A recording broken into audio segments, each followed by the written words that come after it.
Hello fellow hunters, JBizhunts here with an early access sneak peek at the brand new Pump, Flip, and Fire pack. A big thank you to Expansive Worlds and the Hunter Network for giving me a chance to jump in early and test out these new rifles. In this video, I'll break down each weapon, show you how they perform in the field, and give you my honest opinions on whether this DLC is worth adding to your loadout. We'll also look at where these guns fit into different hunting setups, and which ones could help you bag your next diamond. Let's dive in.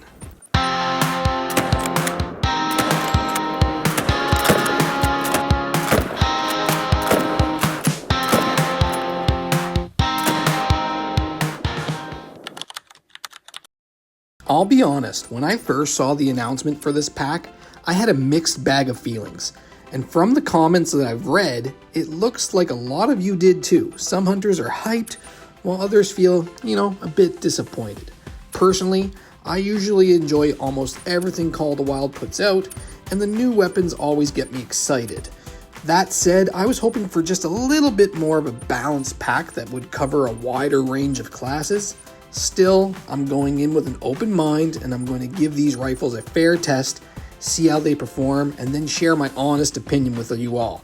And I encourage you to do the same. The weapon that I'm most excited for in this whole pack is the Frost 257, which is a pump action rifle. This is a classic magazine-fed design, versatile, powerful, and perfect for classes 2 through 6.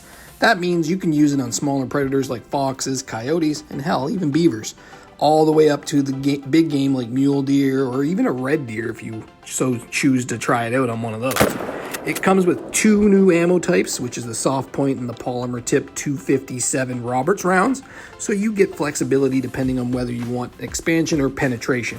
For me, I always choose penetration, and that's what I would suggest all you new hunters do as well. You really want to get in there and hit a vital shot. Now, the king of this class has always been the Ranger 243, and more recently the Quist Reaper has rivaled it for many players. So having a third option in this class is great, but for me, it really comes down to 4 things that I will judge the 257 on: weight, magazine size, zeroing options, and accuracy. The Frost comes with a 4-round magazine and sits at 3 kilograms, so it's light in the pack.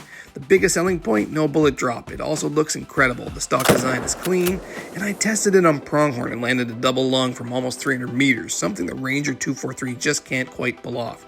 Compared to the other rifles in its class, it's lighter than the Quist Reaper, smaller mag than the Ranger, but it definitely hits harder. Honestly, it feels like the 270 that's ethical for class 2 to 6, and right now, I'd call it the king of the class. I've been thoroughly impressed with this rifle.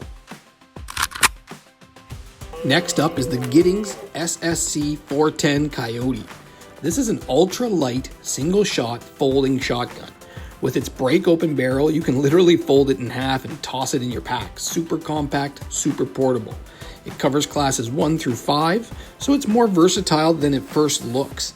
Ammo-wise, you've got birdshot for upland game, and waterfowl plus new 410 buckshot and 410 slug options that give it a surprising stopping power than we're used to from the 410. For me, this is a niche weapon, similar to the Vasquez air rifle or the Grelk drilling rifle. It has its purpose, but there's a lot better all-around shotguns if you're hunting specifically for birds. For example, in waterfowl or upland bird hunting, I'd still prefer the Cacciatore or the 10 gauge so I can drop multiple birds in a flock, as opposed to this one shot you get with this new 410.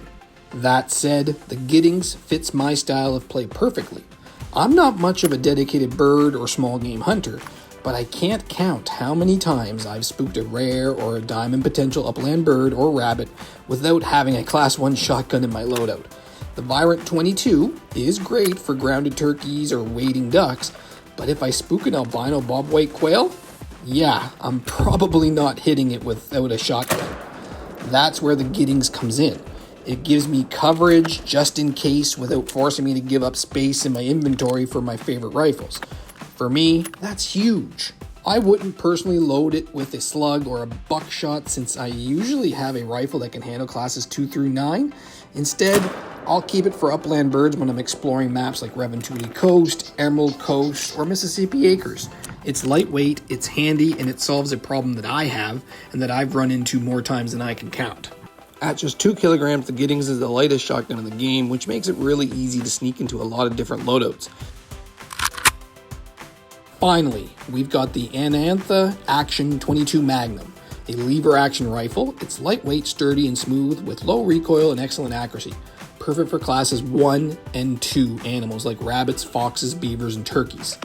Ammo options includes the hollow point and jacketed hollow point 22 Magnum rounds, which gives you flexibility depending on how you want to target your animals. This is the only second class 1 to 2 lever gun in the game after the Coleman 22H, which isn't a lever.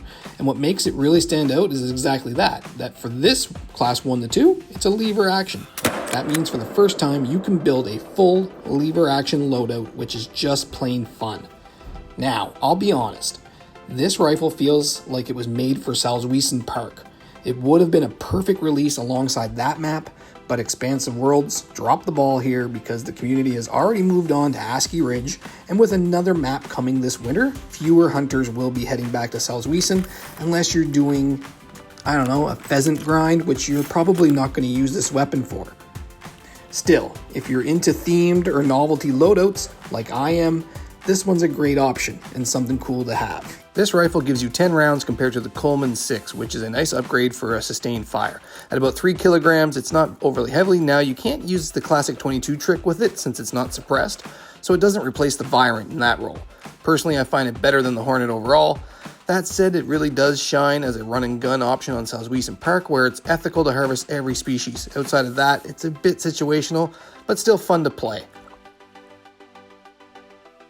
So, where do these new rifles fit? The Frost 257. This is the standout. As a class 2 to 6 rifle, it's versatile and reliable, and I can see it being added to a lot of general loadouts for most maps. A fantastic small predator rifle and a solid choice for small to medium deer. The Giddings 410, a niche tool. Most players will stick with traditional shotguns for upland birds, but if you want a lightweight backup that saves space in your loadout, this is the one. Perfect for explorers or map openers who want coverage for those what-if moments with rare upland birds, kind of like myself. The Anantha 22 Mag. For me, it's great for novelty or themed builds like an all-lever action loadout, and fun to bring to Salzwiesen Park because you can ethically kill everything on the map.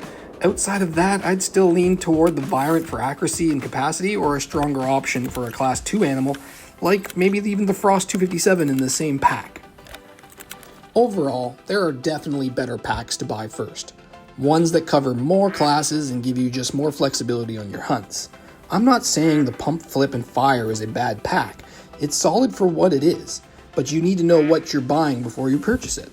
For me, I'm buying this pack mainly for the Giddings 410 as my lightweight upland bird option, with the Frost 257 as a strong, versatile rifle I'll definitely use in most of my loadouts. The Anantha 22 Mag is more of a fun addition for theme loadouts, but it's probably not an everyday option for most hunters.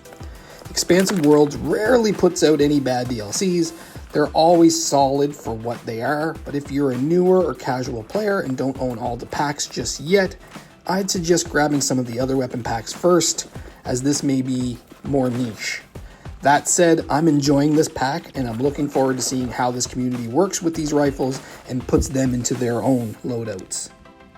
The Pump, Flip, and Fire pack is available on all platforms on August 26th.